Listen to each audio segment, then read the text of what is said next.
Mr. Brad Womack, you are finally back. We semi got the group back together, right? Yeah, I know. You know, I know. Yeah, short one, but that's okay, Right. you know, and Sure. even a couple, if we want to call it that, you know, we've got people moving on us. I know. Yeah. You're one of them. Yes, I am, You know, unfortunately. And right. I'm going to want to get into that, Sure. why you moved, what you're doing, Sure.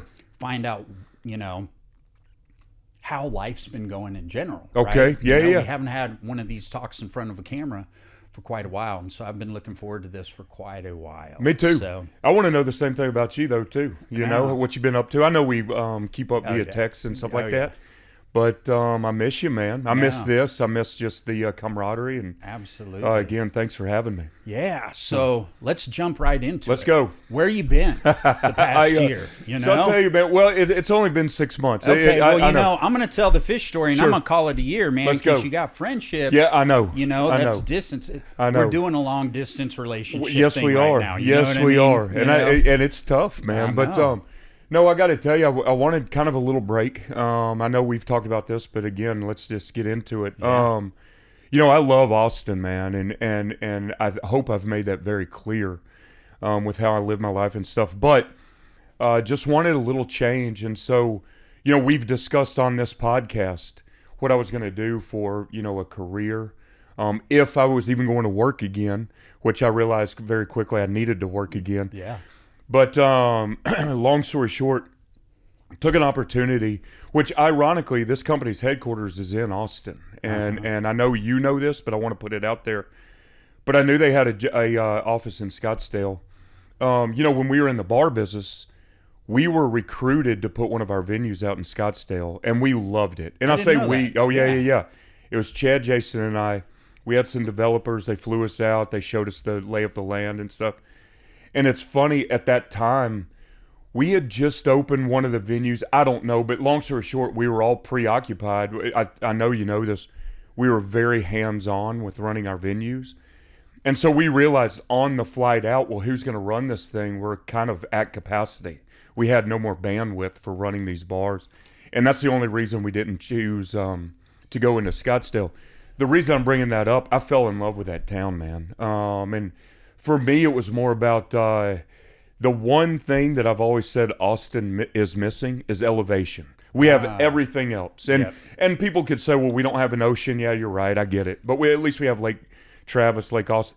But it's more about elevation. And I know you know this about me. I love the mountains, man. And so whenever I was interviewing for this opportunity, they specifically asked, well, which offers do you prefer?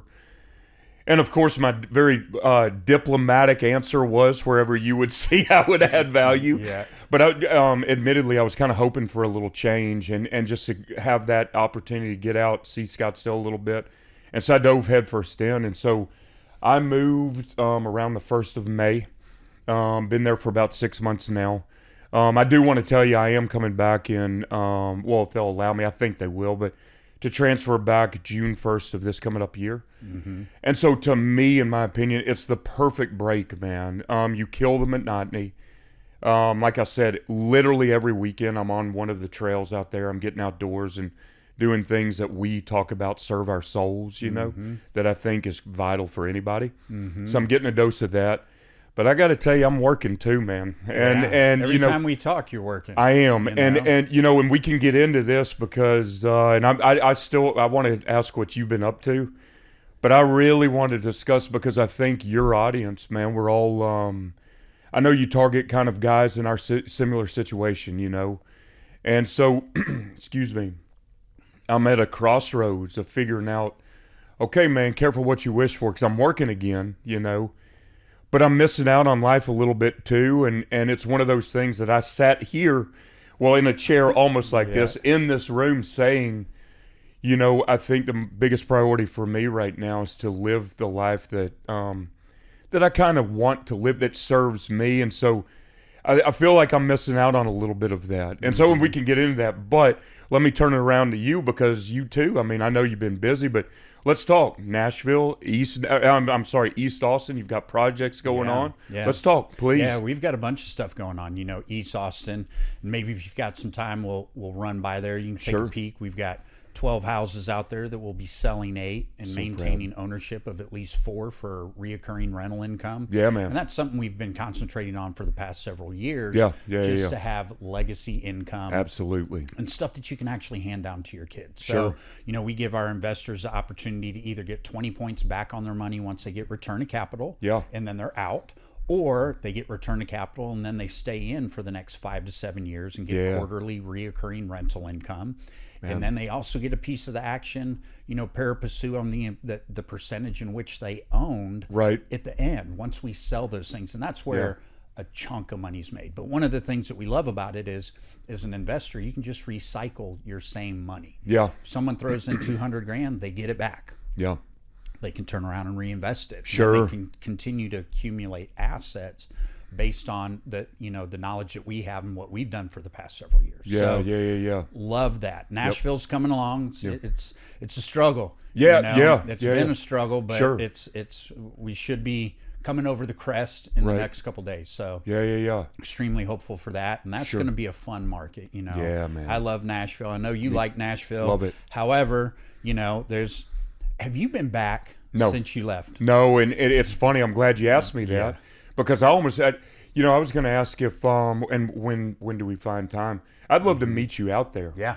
And share perspectives. Anyway, but so why are you asking that? Is it changing in your perspective? No, not necessarily. I was just curious. Oh yeah. We've got outside things that we don't necessarily need to get into here today. Well, sure. With the understanding of why or maybe not you have not been back there. Yeah. So with that said, but speaking of Nashville, I promise it's not a woman. No, not I'm good in that department, man. Yeah, exactly.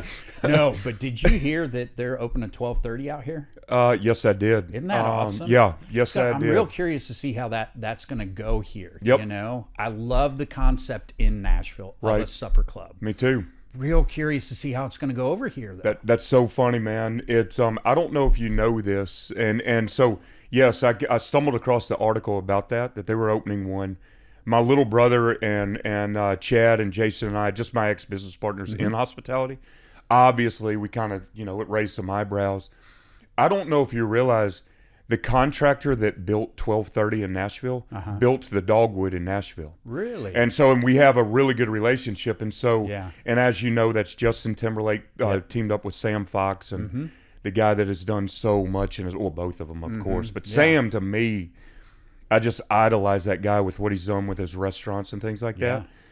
But, and his vision, and I talked to our contractor about that, but vision always also equates to a very high budget. And so I'm with you, that concept of a supper club, I've only been once in Nashville, and it is everything that he intended it to be.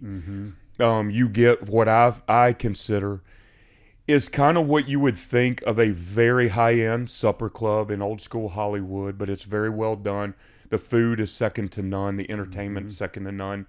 You also pay for it. Yeah. And I know Austin we're getting there, man. We are.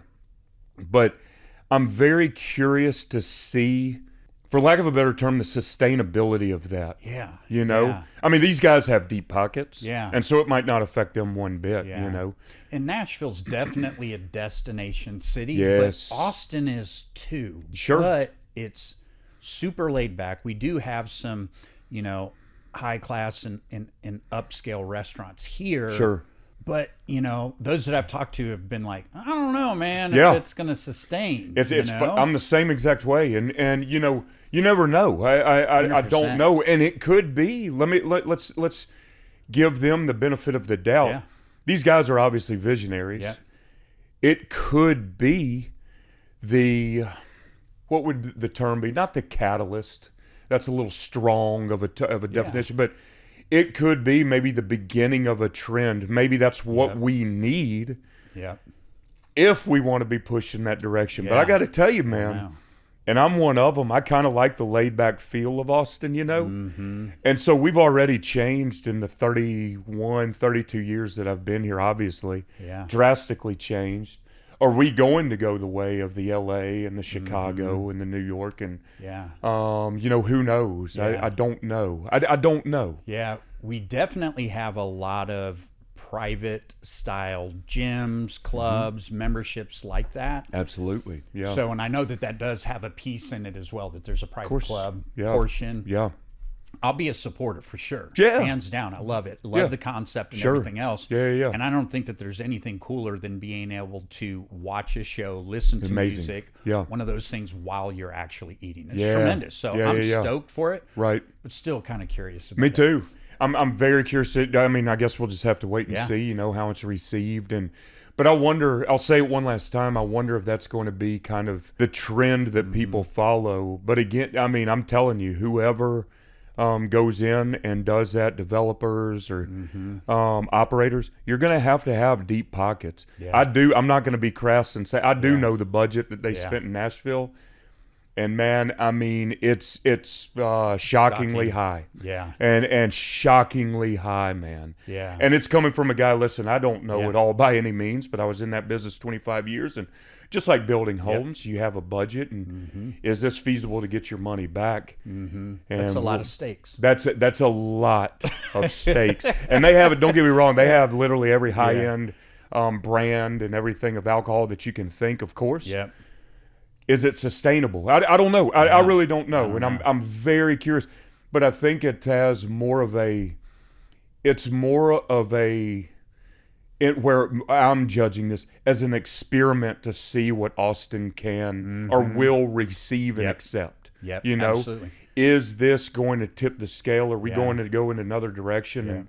And again, like you said, we have other very nice venues. We'll see. We'll see what happens. Especially with the change in population, and we gain people here constantly every single day. Maybe, maybe it'll work. But I'll be happy and I'm stoked to actually enjoy it once it is here. Me too. So I don't know how long it's going to take, but we're fired up. Well, it sounds like a research and development trip is in the works for Nashville. We have to, right? 100%, right? Hands down. Fair enough. Down. Find an accountant that'll let us write that off. Yes. Mine would straight look at me and say, "You're not even in that business anymore. You can't write that off." Yeah. Anyway, you can invest $5 in Nashville, and then we're going to check on the project. Okay, there you go. There we go. There you go. Gotta love it. Yeah. There you go. So let's step back. Sure. A job took you to Scottsdale. Yeah. What was that job? It's something that's kind of very near and dear to my heart that I love. Yeah, so I'm stoked that you kind of got involved in it. Sure. And you are kind of, it's a constant learning process, right? But you see kind of behind the curtain on some of the stuff that I love as well. A little bit. Tell me a little bit about what you do. So, in no uncertain terms, I'm selling gold and other precious metals. It's for, as you know, because you are a client of mine, which is so strange to say. But what I specialize in is helping people diversify their retirement savings into a gold-backed IRA and everything, right? But the thing that I really like, man, if I'm shooting straight with you, it's, and again, this is another thing we've discussed in this room before. I absolutely loved the bar business. I loved it, I loved it. But after 25 years, man, it felt like we were kind of on autopilot towards the end of our career. And when I say towards the end of our career, I mean the last, I'd say 7 or 8 years especially, right?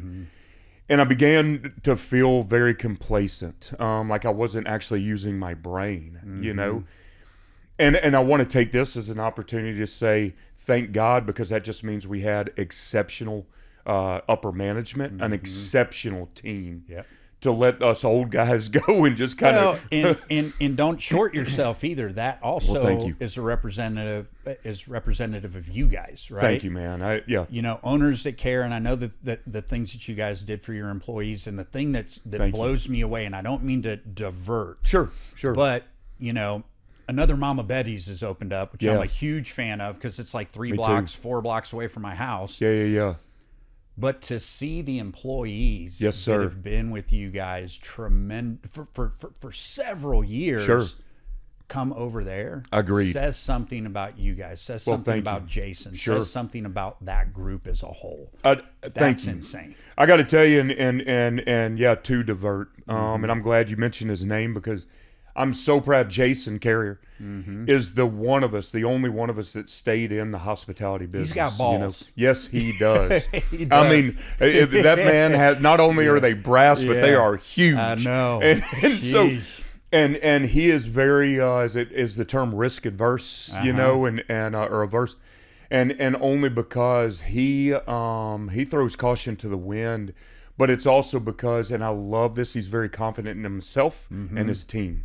And so I have seen him roll the dice and push all of his chips into one, bet more times than I can count. And I applaud it every single time, you know, and he's doing phenomenally well. Yeah. And you're exactly right. People are following him. One, only because he does set up people for their own individual success. But he really, truly cares, and he's doing phenomenally well. So I appreciate the acknowledgement. You know? And those of you who have not seen their social media, yeah, it's insane. Yeah. So look them up on Instagram at Mama Betty's. Sure. And the skits that they do and stuff like that are absolutely hilarious. I don't know who comes up with those. Yeah, he does. If it's him, if it's his wife. I mean, they're funny as shit. It's him. He plays a hand in literally every facet of that business, and down to recipes. This coming from a bar guy, man. Yeah. That we don't anyway. From recipes to social media, lighting, ambiance, music, everything, and it works. And so, Jason, you're welcome for the plug. We'll expect, what do we want? A few margaritas? Yeah, a few margaritas, a couple bowls. Free meal or two? Will be good. Yeah, there you go. Yeah. There you go. Yeah. But anyway, to get back to what we were talking about, it gave me an opportunity to finally use my brain as far as, because I am forced, and I enjoy it, but forced to study the financial markets now, you know? I mean, because obviously they directly affect every 60 seconds. It's insane. My daily life, you know, and so I have to be in tune with it, as you know, and I got in at the right time. It was nothing planned, but gold is at an all-time high, silver is at an all-time high, and so it's almost like you had that crazy uncle or crazy granddad that said, "Hey, I'm telling you, buy gold," and this was 30 years ago. You're like, okay, Pops. Yeah. Thanks, buddy. Yeah. I'm just going to stick and take this vacation to Cabo and blow all my money. Yeah. And now I wish I would have listened to those men, It's paying and off. it is paying off in dividends. And,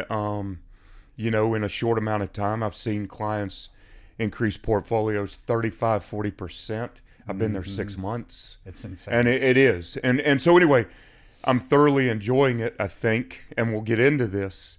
But it is, I'm very happy to use my brain, but I'll say it a million times, man. It requires a lot of hours, and it's pretty intense, man. Yeah. I walked into the sales floor, and it is by all definitions, and you could love this or you could hate this, but it's exactly like the Wolf of Wall Street. It is, and wow. and remove kind of the slimy element. But the reason I'm bringing that up is we are from the minute that, let's say, the bell rings to the minute we close, we're going, man. And there's a very supportive crew.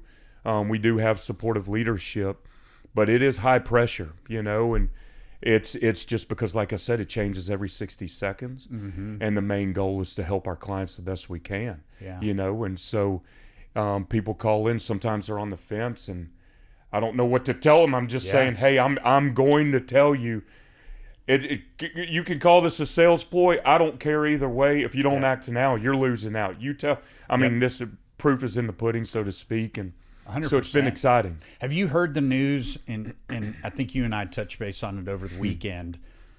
On January 1st, what China's implementing. No, let's hear this. What is it? They're shutting down all exports of silver. You're kidding me. January 1st. Yeah, okay. And supposedly they hold 65% of the world's silver. Here we go. Yeah. And so why has the silver market spiked? We use silver in everything, and I don't think people know this. I know this. Yeah. Computers, iPhones, solar panels, batteries. You hit the nail on the head right there, the solar panels. And and we can't even keep up with what we're pulling out of the ground, what we're using. Right.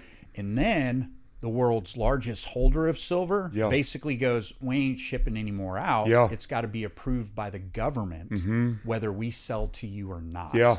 What's that going to do? Yeah. It's a supply and demand yes, thing, right? Yes, it is. Yeah. So even Elon Musk last night got on and was saying this is not right. He uses the shit out of silver. Sure. So what's it doing? It's driving the cost of everything up. Right.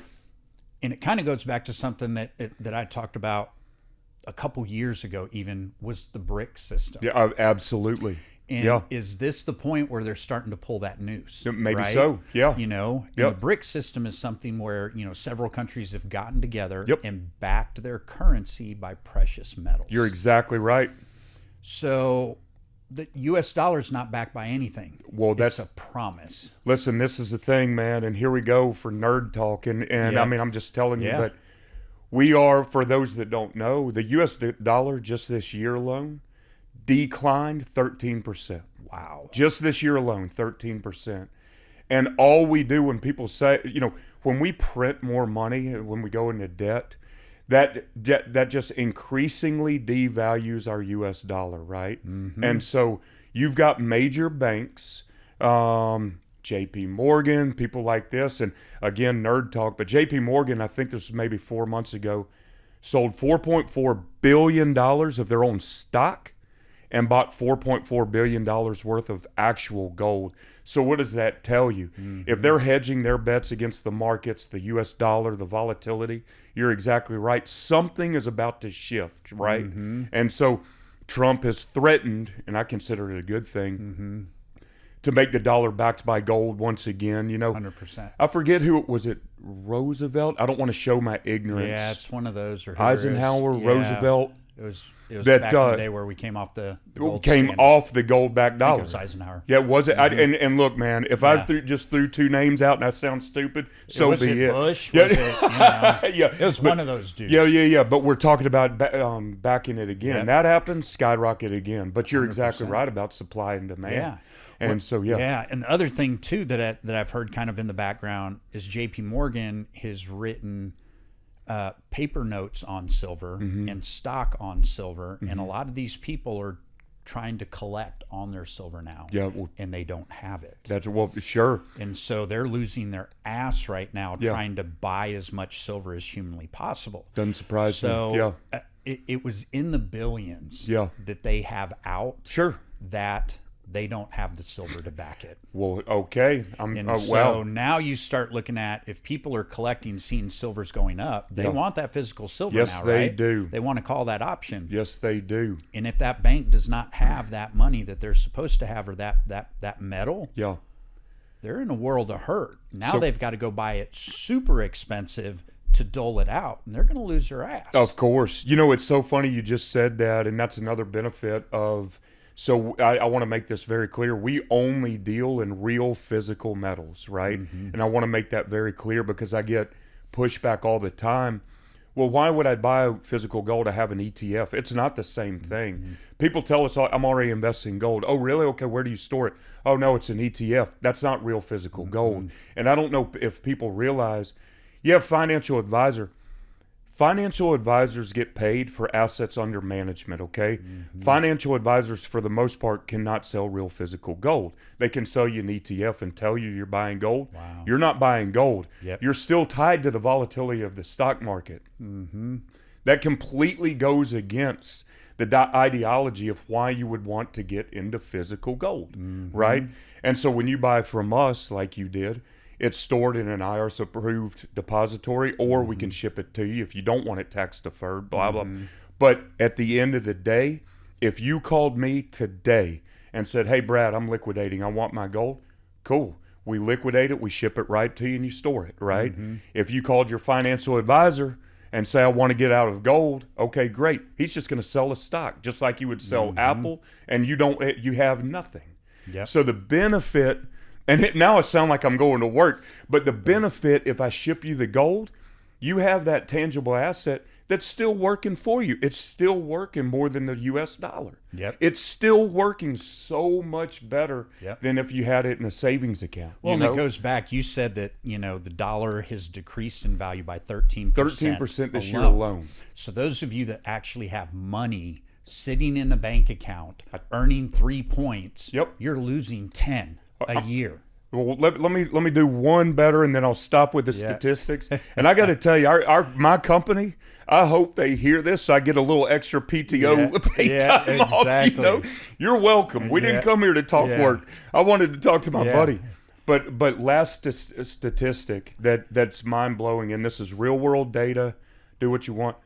Okay, like we just established, the dollar has lost 13% this year, declined. Gold year to date from January 1 to December, the last time I checked, I forget when I left, let's just call it the 20th, 71% gain this year. It's so insane. Think of that. Yeah. You have your money in a CD. The best CD I've seen is 5%. That's the best. You have your money in a money market account. Great. You have your money in an annuity, right? In an annuity. Best annuity I've seen is 8%. Wow. You know, and so 71%. And granted, anything can happen. The bottom can fall off, whatever. I don't see it happening. Yeah, I don't either. Oh, man, you've got analysts.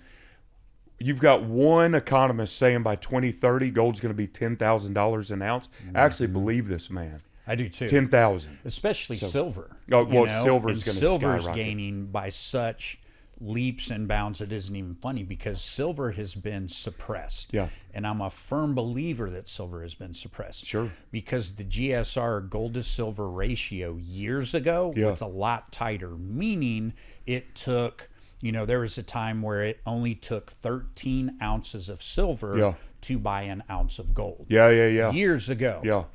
Currently, we're at about 60, I think is what the number is. You're exactly and right. they're stating as soon as it hits about 40, I personally am taking a chunk of my stuff to buy gold. There you go. Gold is for saving, right? And Yeah. silver is for trading. There you go, man. Now, that doesn't mean that there's not going to become a time that you don't take some gold and transfer it back into silver, because ROI and percentage rates in return on silver now, because it has been suppressed for so long, has much more of a gain percentage-wise in a shorter period of time than gold does. So you just play the two against one another, right? Yeah, absolutely. Have fun with it. Well, and I had listened to something the other day that someone said, so you take your silver and you go to your dealer, and you sell it and you get cash. You just lost money. Yes, you did. And so the smarter thing would be to take that silver and convert it into another metal. Couldn't agree like more. Gold. Couldn't agree more. Because as soon as you have that dollar in your hand, and even if you wait a week and you come back and you buy again, you lost money. Yes, you did. Because you are using a commodity that is devaluating by the second. Exactly right, man. I mean, you hit the nail on the head. And so that's what makes my job easy, is I truly know and believe that I'm not trying to sell anything to anybody. I'm trying to benefit people's lives, right? And so I know for a fact it can help. And so, and frankly, that's one of the only reasons I took this job, I mean, to try to, do something that I do believe in. And so here we are. Yeah. But, well, and to your point, I understand why you wanted to do something as well. You get to the certain point, it's kind of like someone always asks, when are you going to retire? I've asked that question to other people, right? Yeah. And I think I will work until the day I die. Yeah. Because I'll get bored. Yeah. And if I'm not using my brain, if I'm not thinking, if I'm not trying to troubleshoot, life is a puzzle, right? Yeah. And it's constantly working. Yeah. If your brain isn't working, that's the slow death of you at the end of the day. Well, I think I agree, but I'm going to tell you, man, and I wanted to get into this, and because right now, today, I'm at a crossroads, and I'm trying to figure this out. And frankly, that's why I came home for an extended amount of time for the break, is talk to people that I trust and admire. You're one of them. My twin brother has been my confidant my entire life, my little brother. And talk to people that I could really, really benefit from your input. But I'm at this point. And I'm wondering if I've talked a big game. Again, I keep referencing this room because we've had so many conversations, right? But I talk a big game on how anyone should live the life that serves your soul, whatever that means. And I've never allowed myself to chase a dollar. But I'm going to tell you, man, I say this so humbly and gratefully, but we get paid pretty well. I don't want to be guilty of putting on my own golden handcuffs. I kind of feel like that's happening right now. You start planning certain things, and I'm starting to take a long look in the mirror and trying to question what serves me, And so, well, I've got a question for you. Ask away, buddy. I see how you're envisioning or your thought process because there is a monetary prize, Sure. if you would, attach to it. Sure. Do you think that you would be getting caught up in the monetary aspect or the competitive aspect? Monetary. Because you're a competitive person, though. Right. Is it something that's competitive and then that is just a byproduct of it? Or are you really worried about the monetary aspect solely? No, that's You know? actually, that's a really good question. I think, and I answered way too quickly. I think you're right about the competitive nature of it. But I want to make this very clear. It's not like I look around at the other guys and women in the office that are doing really well and say, I want to beat you. Yeah. It's more about, this is difficult for me selling anything, anyway. But it's more about challenging myself. Can I be good in this environment? Yeah. The two careers that I've had, hospitality and oil fields, right? I did fairly well in, but they're both drastically different industries. Yeah. Well, this is a drastically different industry too, right? And I really wanted to make sure that I could excel in this. Well, I've got a ways to go. I mean, I'm still brand new, And so that's a really good question, man. But I at what expense am I challenging myself too, because I have lost a little bit of that beautiful freedom that we discuss so openly. Yeah. But I want to make this very clear to you, to anybody. It's not like I have the freedom of never working again and just kicking my feet up, But I am questioning, what really do I need Yeah. to live the life that I want to live? Yeah. And I'm beginning to realize it's really not much, And so there's something. Go ahead, please. No, especially when you look at what you did. You basically packed your personal belongings. Yeah. And left. Sure. Right. And you look at, and I don't mean that in a negative way. I Sure. just mean you left your house. You ended up renting it. You left everything in it. Sure. And rented it with everything in it. Sure. And you took what you thought you needed. Right. To live somewhere else. Right. Right. Yeah. And I think as you get older, you start looking around and you're like, who am I trying to impress? Boom. At this point. That's right? bingo, man. And unless you do something like that and an experiment like that, I don't think it will make you think, right? Good point. Even the house we live in, it's kind of funny. Bristol and I were talking about it the other day. We've got an ADU for sale. Yeah. And I was like, we could just move into this. That ADU is beautiful, I know. by the way. And she was like, yeah, you're right. Yeah. Because at what point, we don't have any kids in the house anymore. We don't have any, so it's like, what do we need at the end of the day? Man, and this is actually a great topic of conversation for your audience, because I think most of the people that tune into your audience, excuse me, to your podcast and to you, are kind of at the same position, or in the same position, right? I can only assume. And I don't care what you have in the bank. It's more about, what do we need to be comfortable? And I got to tell you this, I'm starting to care much less. Yeah. And I mean much less about what anybody thinks of me, meaning status. Yeah. And so, because frankly, my perfect life doesn't put me around those people that do care about material things ever. Yeah. I mean, my perfect life, again, Yeah. to sound like a broken record, is a small cabin in the mountains, and I'm hiking and running every day, Yeah. and I've got my feet kicked up on my rocking chair the rest of the day. Yeah. Yes, I'm that old man. Yeah. Right? But and so that's the struggle. That's the struggle, right? Yeah. What do I really want out of life, And I think every middle-aged man faces that, and woman, and so I'm struggling with the answer. Yeah. It's a scary thing to contemplate, right? Because if you make another drastic move, and it doesn't work out, well, what's next? I made a drastic move. It's kind of working out, but is that really what I wanted? Yeah. I'm struggling, man. Well, and I guess unless you tried that, or if you didn't, you might not have known that. Never feeling, would have known. right? You're exactly You right. knew that you wanted to do something. Sure. And you said you didn't know what it was. Sure. You know, and you were very open to that. Yeah, absolutely. But you just needed a new experience to get you to the thought process that you're at today, hands down. Well, I'm going to take it one step further to get really deep too. Is, as you know, I have a beautiful woman by my side, and we have conversations. You know, some days those conversations are, will this work out with what you want? Will it not? Yeah.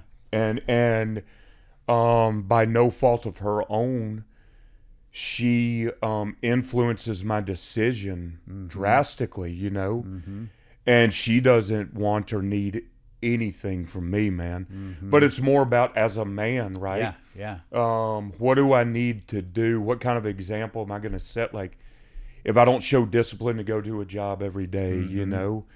And so I don't know, man. I don't know, but I can see where you and Bristol would have that conversation.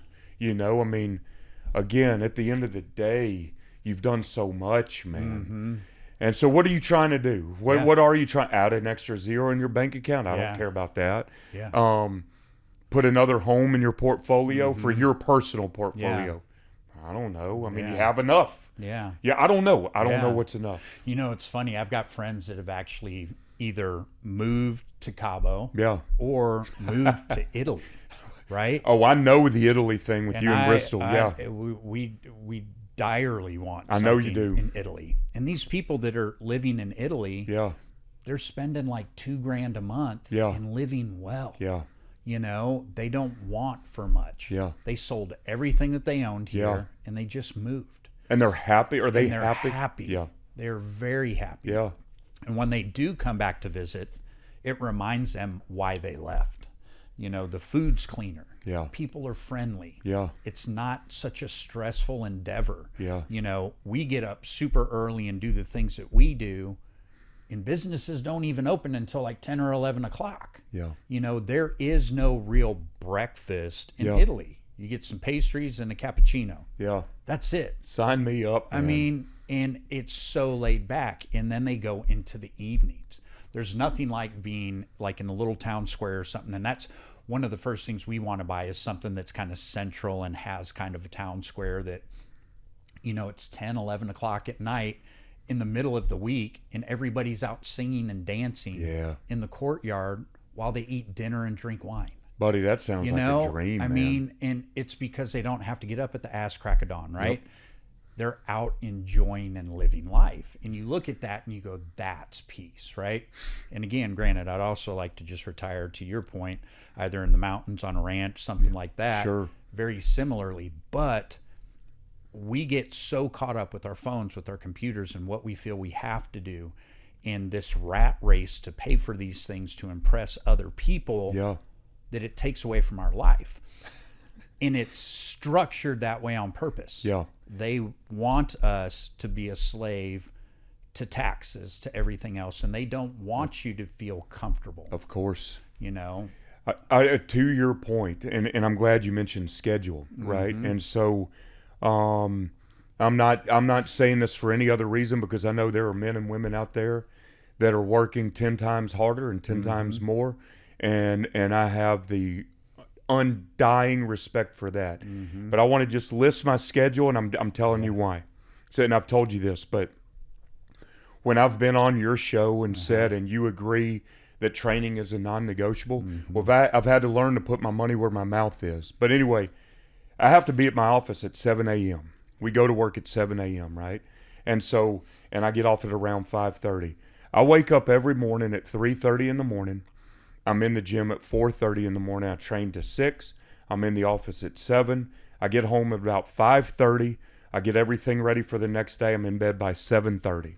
Okay, I know. Just hear me out. I know. Hear me out. I know. Like, without I shook fail. my head when I first heard this. I know. I am making myself get off the couch. I never watch TV ever, but I sit for about 10 minutes at the end of every evening just to sit, right? And I make myself go in bed at 7:30 and I hit repeat. And I do that 7 days. I've worked most Saturdays, right? And so, and I know people are saying financial markets aren't open on Saturday. Yep, you're right. But it's a good time to catch people that might not be home and have time to actually discuss what we do. Anyway, so I have one day to live for, and that's Sunday. And usually I'm a zombie. I'm trying to catch up with sleep. The only reason I'm bringing that up is, again, crossroads, right? And I have always been very open about, I would strongly suggest to anyone, you have to live your life. And what I mean, meaning be happy in your life. Well, I'm not living right now. I mean, I like my job and everything, hence the crossroads, right? And so that just, I'm kind of having to check myself and say, like, this is a living experiment that's helping me realize what's important, right? I committed to this. I'm going to follow through with this. I don't know how long this is going to be, but I am being dealt on a very big level, on a daily level, of trying to decide, what do I want out of life? And what you just described, man, and I know we all have bills to pay, but if I can get by with a casual morning and talking to friends in the evening and hit and repeat, that sounds a lot better than trying to keep up with the neighbor next door with the 2 Range Rovers and the blah, whatever anybody, you know, and I don't know, whatever anybody looks to aspire to, whatever, right? But, and so I'm trying to figure that out, man. And I think I'm leaning towards freedom more than anything. Yeah. And if that means my status drops a few levels, and don't get me wrong, I'm giving myself, I have no status, but I'm just, in our own minds, we're everything, right? Yeah. But if that means my social level drops a couple notches, okay. I mean, like I said, but I'm just trying to figure this out. So I'm living the experiment that we have so often discussed. Yeah. You know, what do you want out of life? Yeah, and that's the thing, you know, at the end of the day, when you're dead and gone, most people won't remember what you had. No, they won't at all. all. They'll remember who you were. Well, hell, I hope. To them. Yeah. And how you were as an individual. Yep. Those type of things are legacy. Yeah. Right? Yeah. And you can't, it's very rare that you can have both. Oh, right? Sure. There's some very special people out there that do have that, and I know of one. Yeah. You know, and he's a close friend of mine, one of the kindest people you'll ever meet, and you would never know he had money. Yeah. Right? Yeah. It just happens to be a byproduct. Sure. That's how, when I'm gone, I want to be remembered. Sure, man. I was a good person. I did the right things. You didn't have to always agree with me, and sometimes I'm an asshole. Yeah. I get that, but that comes with the territory. You know, but that's true legacy, right? Sure. And if you aren't making those memories, it's kind of like we've talked about this 100 times over. Bristol would much rather travel and have experiences, things that can never be pulled or taken away from you, ever. You know, you could lose everything tomorrow. A freak accident could happen. Anything can happen tomorrow, and you lose everything. Right. But you will never be able to take those memories and that time that you spent with individuals, and that is life. And it takes a strong intellectual person that knows themselves to realize that. But you have to go through some of those journeys sometimes to realize it and remind yourself of it, right? Absolutely. And that's what I think I'm doing. By the way, you mentioned Bristol. You know, I think of her often, not to sound weird, but I just think so highly of your wife. But I know that I think of that all the time. You know, it's almost like, what would Bristol do? Yeah. You know, I'm dead serious. Exactly. You know, I know people say, what would Jesus do? Well, what would Bristol do in this situation? Yeah. And it's more about, you're exactly right, man. I want to live. Yeah. I want to live. I don't want to, you know, 5 years. And I also want to make this clear for people that may not even know, but I don't have children, so I want to give everybody credit those that do. And I'm sure people are like, oh, it must be nice to be contemplating retirement. What I'm speaking from fear. I'm speaking from a place of, I don't know if I can financially retire, but I'm also trying to figure out what's more important to me. So I want to make that very clear. Those that are working for your children and for school and well, hell, just to feed them. I'm in a totally different situation. I want to acknowledge that.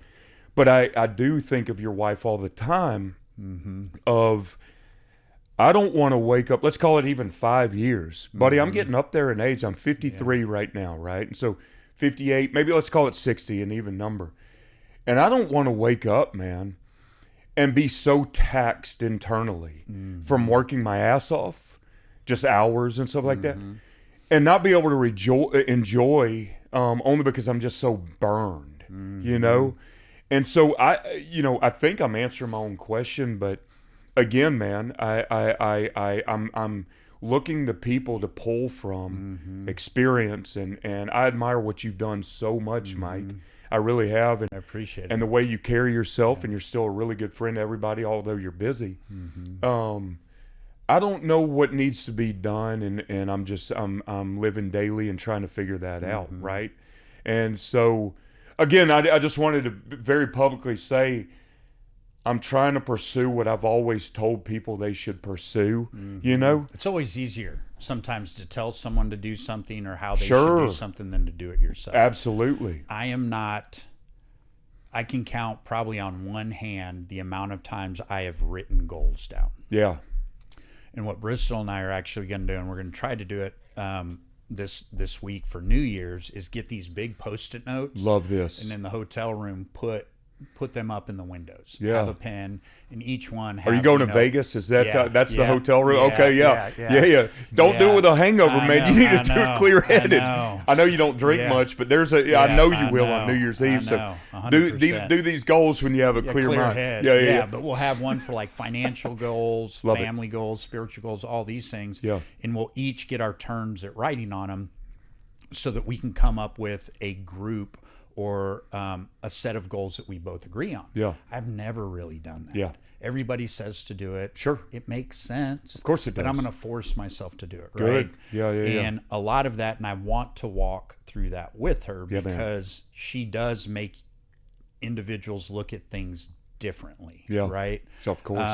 And what's truly important. Yeah. You know, she's definitely the girl that's always dressed to the nines and very girly, and she loves that. Yeah. We will always make sure that she can little do budget that. here. Yeah, okay. exactly. Okay. All right. For sparkly shit here. Yeah. Sparkly budget. Yeah, exactly. You know. Okay. What's your thing?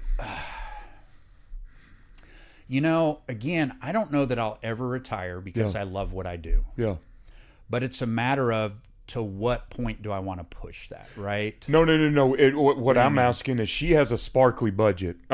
Is it? I know you have your ranch. I know you have. Like, is it? What is your thing that you kind of set aside some money for that you? Does that make sense? Yeah. That you would include? Is it guns? Is it? Trucks? You know, I don't know. Yeah. The funny thing is I would like to earn enough that I have more to invest in others, because there's nothing more than I love than to see others succeed. Man, I know that about you. I don't know everything in the world. Sure. You know, us old timers have been around a little while, so we pick up some things. Little wisdom, sure. But especially this younger generation. Yeah, man. You know, and seeing some of these kids that when I was their age in their 20s, I was partying balls. You were doing the same thing. Yes, sir. And these kids are like, this is the time I bust my ass. You're damn right they are. I and can love do it. that later. Yeah. Those are the kids I want to invest in. Because I love seeing success on them. I know you do. And I know you've invested quite a bit in others. Yeah. You know what? No, I don't want to put you on the spot with asking if anyone stands out, but do you have any other investments lined up that you're thinking of? And not necessarily, you know. Several of the past investments that we've done are in younger generations. Yeah. You know, Squid Hoss was one of the biggest ones, and you know, Lucas Pachter's one of those kids that we have like an inside joke that even on social media, I'll just respond and I'll say Post-it notes. Yeah, and that whole thing comes from, I don't care what that kid sells. Yeah, it could be Post-it notes. Yeah, anything he's going to touch is going to turn to gold. He's seemingly a great young man. I've talked to him a handful of times. Insane. That's it. He's taken his sales from roughly, call it, I don't know, $500,000 a month to last month, they did almost $2.5 million I couldn't be one happy. month. Good for him, man. And he's the highest grossing, if I'm not mistaken, or fastest growing apparel brand on TikTok. Good for him. He will get purchased. Yeah. And the kid's brilliant. Yeah. And all of these kids that surround themselves in this circle, you know, there's another kid, Sage Bender. Yeah. Big jiu-jitsu kid, had Okay. a ton of social media followers, very influential. Yeah. And he's even kind of pulled back a little bit going, you know, and again, all these kids are very successful in their own rights, have owned their own businesses, sold them, made tons of money from them. And you're looking at these kids going, you're 25 years old and you sold a business for $150 million. What do you Good for them. mean? Yeah, right? good for them. Yeah. Those didn't exist. Yeah, no, they when did we not. were young, No, right? no. But these kids are just different. And it's investing in those kids. And even with Sage, brilliant kid. Yeah. And there's a ton of things that he wants to do. Right. I would love to be able to back him in something, things like that. And it's one of those things that's kind of wild, is it's not necessarily, I don't want to say that I want to be any type of father figure or anything like that. Yeah, but sure, maybe an yeah. older uncle or something like Yeah, that, yeah, right? yeah. And because I relate to those guys Right. quite a bit. Right. And I love what they're doing. Again, they're not about going out and partying balls and everything else. And they're about staying in shape, staying healthy, keeping a clear mind. That's what I want to do. That's the meaning of success to me, is to have enough money to be able to invest in others. Yeah. Yeah. And yeah. that will bring me joy, right? I love that, man. I do. I love that. And so, and that's the plan on New Year's Day or something, to just write these goals down and Yep, we'll do them in the window. Yeah, So. yeah. But yeah, we'll be in Vegas for New Year's. Our youngest turned 21 a couple weeks ago, and that's kind of been the tradition, is when the boys turn 21, we go to Vegas. Yeah. And Chase said, well, can we do New Year's instead? So we've got a big group. Julia's going, so we'll have the whole family together. Yeah. You know, so we'll have to do family pictures and all that fun stuff. I love that, man. Yeah. I love that. I wish I was still on social media so I could see some of that stuff. I'll send Actually, you pictures. I don't wish I was still on social media, but please send me some pictures, because I do miss some of that, but it sounds like a good time. And No, it's going to be. So, yeah, man. And again, those are memories, yeah, right? absolutely. Yeah. Those are things that you can't ever take away. No, So you're right.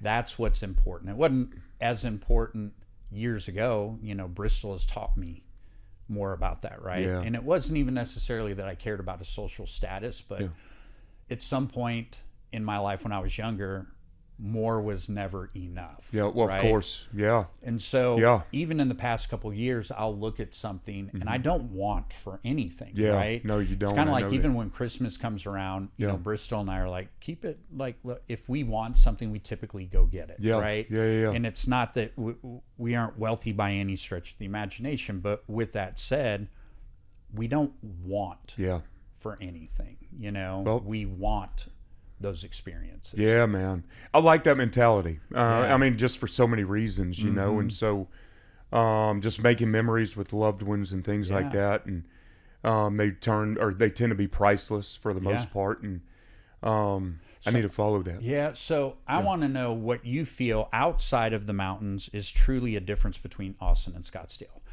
How are the people there?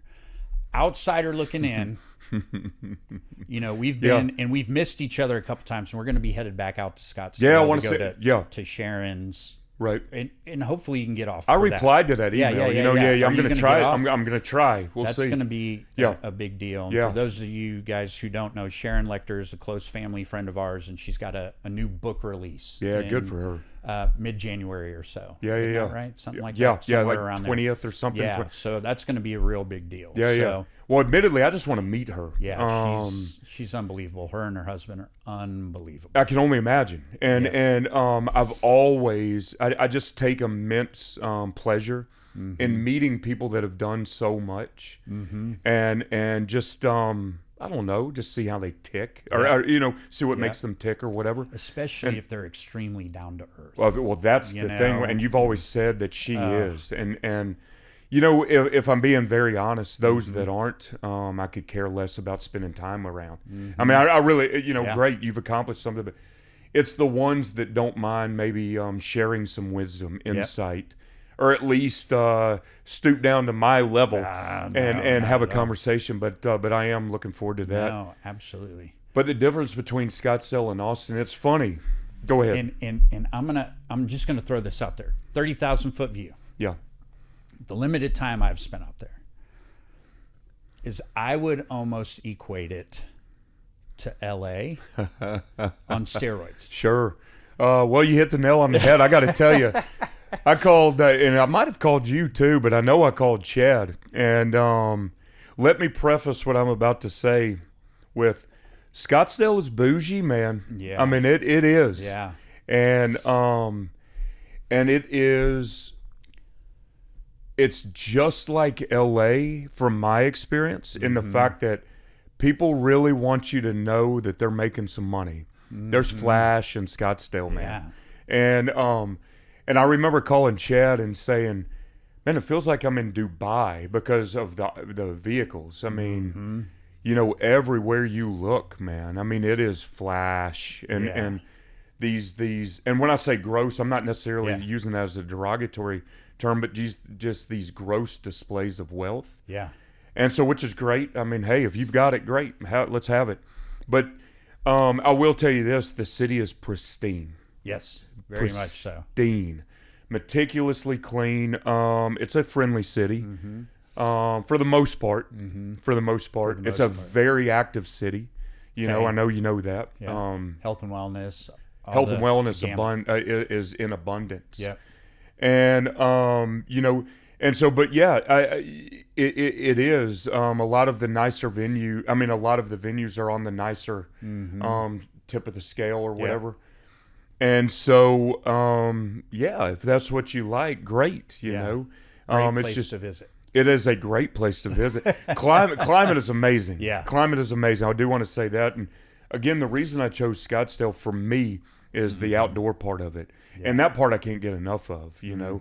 I mean, you go to any of the trails on the weekends and they're packed. Yeah. And packed with really, really active people of all ages. That's another thing I like, you know. I mean, you see young kids getting after it and you see old guys getting after it. So I like that. But, you know, I won't mind coming back home, you know, a little bit more down home feel. Yeah. Slower pace. A little slower. It's... How is that in comparison, Austin to Scottsdale? That's what I was going to say. It's actually somewhat similar as far as like just the pace. There, a lot of people are doing some pretty big things, but there's also a lot of retirees in Scottsdale, you know? Yes. And so, but you've got to understand what I just said. I'm in an office full of young men and women that are, they're just, I mean, they're chasing it, man. They're hustlers. So the environment in our office, it is, I'm telling you, man, that's saying all gas, no brakes. Yeah. And so I'm using that as kind of a comparative thing that you know, I'm around people that are just go-getters, man. I mean, they and it is very, very, very much driven by money. Yeah. I mean, I don't know how else to put it. I tried to dance around that term, but it is. And so, and God love them, man. Go get it. Go get after it. But yeah, Scottsdale, but yeah, it's just people just want you to know that they have it. And so if you like that, great. It's definitely a status city, though. No doubt about it, man. Yeah. I mean, no doubt about it. Where in Austin I've found, and I really appreciate this, like you said earlier, but there are quite a few people that you'd never know that are still down to earth, that are doing really well. And that's I like clue. That. Yeah, exactly. You know, and gym shorts, a ripped T-shirt, and flip flops. No kidding, man. You know, and you no have kidding. no clue who you're next to sometimes. You're exactly right, and I kind of tend to gravitate towards those people, and if they'll allow me in that conversation. But no, it is what it is. I like it. I like the experience, and hopefully I can get back in gym. Yeah. Well, I appreciate it as always. Thank I love you, brother. Likewise. You know, I always enjoy these times. Definitely from a selfish standpoint, can't wait till you come back. But in the interim, we'll come out to visit you and everything else. Because come on, you know, this is one of those crazy relationships that you and I have that we've talked about several times. That there's just this connection, and I always know sometimes when to reach out and vice versa. I know you do. You know, so I appreciate you very much. And let's get you back home at some point, brother. I appreciate that, man. I want to say two things, and one really quickly is this in this room and talking to you on your podcast. is synonymous to home for me. So thank you. I feel like I'm home now, right? That's awesome. And something you just said about when to call and when to not, you've proven that. And I want to say this publicly. You're a damn good man, buddy, and a damn good friend. And thank you for that. And that puts me in your corner for life. Yeah. For life. I appreciate So I appreciate that you very having much. me, man. Thank you for Love you, saying buddy. that. Yeah. You know, that and to wrap it up, they always say that, and I've learned that you have very few friends in your life, but several acquaintances. Sure. And you're definitely in that circle. And I know that if I go before you, you'll be holding one of those handles on my casket, brother. I got you, man. So, yeah, I got you. Excellent. I appreciate it, man. Yes, And sir. we'll see y'all again. All right. Thank y'all very much. Thanks, buddy.